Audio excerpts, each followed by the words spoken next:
All right, so the Joker review or Joker 2. I'm not saying that that other title. I'm gonna mess that up. So I'm just gonna call it Joker 2.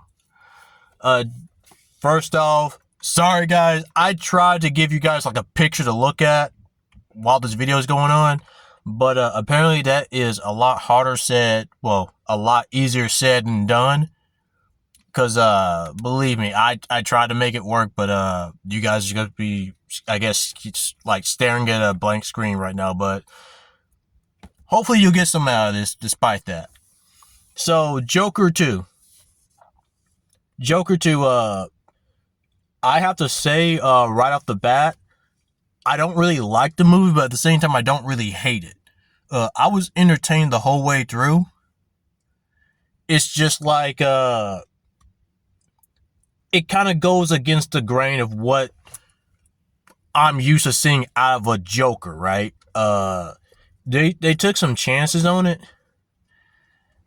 and the chances they took, you know, I felt like they could have probably, I would have done a little bit differently.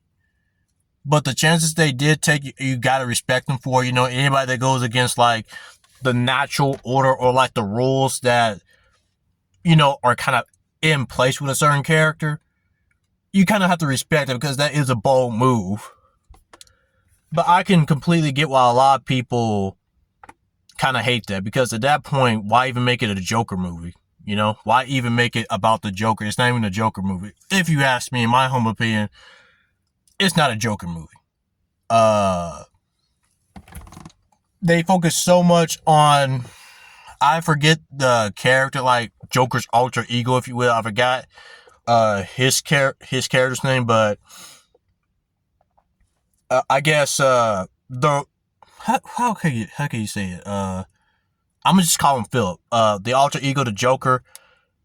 I feel like it was more a movie about him than the actual Joker, and they kind of go against, or they kind of undo what they did in the first movie, because in the first movie it was about him becoming this, and in this movie they kind of go and backtrack on that for whatever reason. I do not know. And there was also another controversy with the movie. They want to talk about, like, okay, it's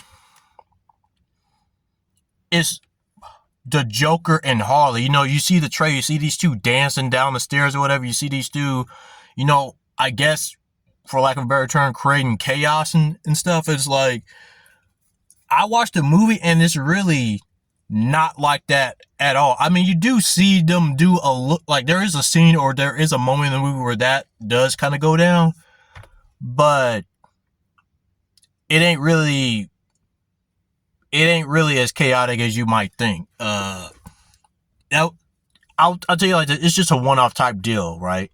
It's getting hot in here. Wait a minute. Ooh, wait, that's a lot better.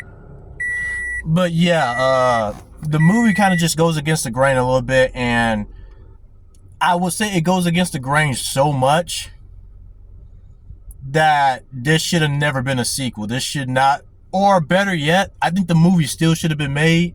Just take away the Joker title and you would have been good. But because that Joker title is placed up in there, and that we are supposed to believe that this is another sequel to that previous movie, that's where you start running into problems. So the expectations are different just because that Joker title is placed in there.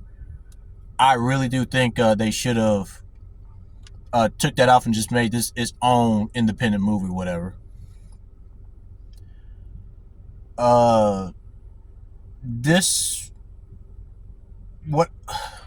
Okay, so some specific things in the movie, like there are some dream sequences that happen, or you can call them like musical numbers or whatever.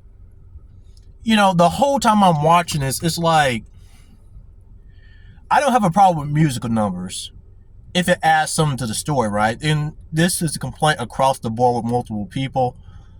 I don't really have a problem with musical numbers, because with most musical numbers, I usually enjoy musicals because they're actually happening in the movie.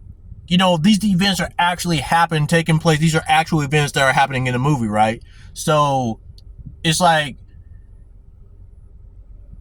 whether you want to admit it or not, they're still part of the plot. They are still raising the stakes. If they're happening with this one, it's not. You're basically just killing time with it.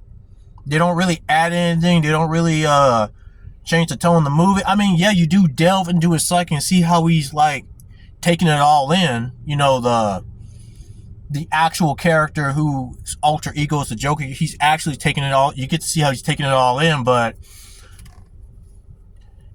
the way they did it, I would have done it. That's the only part I think I would have changed. You know, like, I get what they were going for. I get what they were trying to do, but again, I would have liked it better if these dream sequences were actually happening. And, you know, okay, now the stakes are being changed. Now we have a problem now. You know, the whole plot is like actually being moved, and we're actually like getting into some new events right here. So, and plus, I think it would have been a lot better for the character to just see something, because again, but at that point, that will kind of take away from the theme that they're going with this movie. So I get it.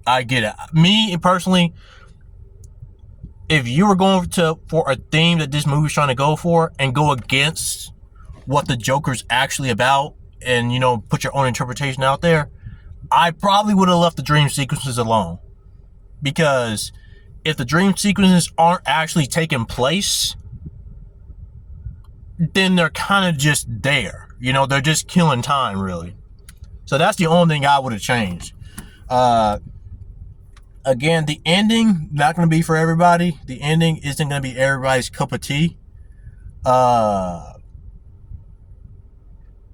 Again, when I watched it, I was like, oh, well, they really went there. They really brought it home with that one. You know, again, I didn't think it was anything clever. I didn't think it was like, I wasn't shocked. I wasn't mesmerized. It didn't put me into like a mind fuck type trance. It was just like, oh, okay, I guess they really committed to it. So, I mean, again, like, I wouldn't say I liked the movie, but at the same time, I wouldn't say I hated it.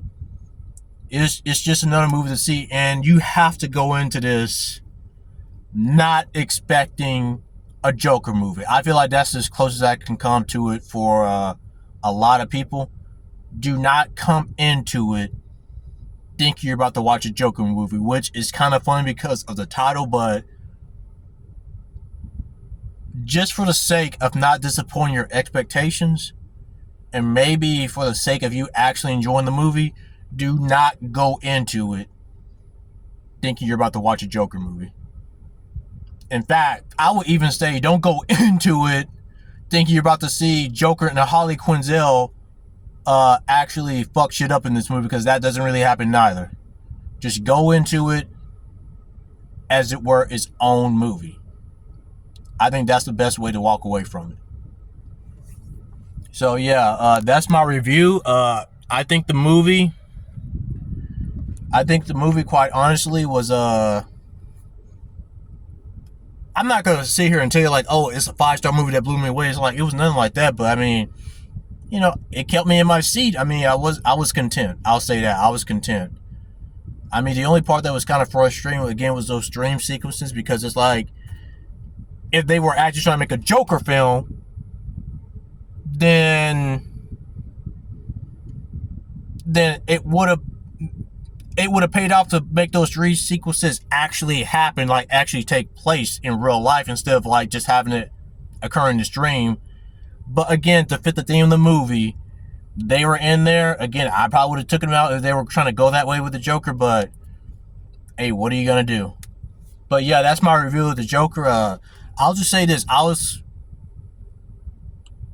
pretty content with it. I wasn't saying I was satisfied. In fact, there were probably parts where I was kind of frustrated, but I wouldn't say I wasted my time here. I was angry. I was probably closer to being content with the movie. So it didn't really suck. I didn't really hate it, but I didn't really get blown away by it. It's just like, I was just content with it. I'll say that. So yeah, that's my review of the Joker.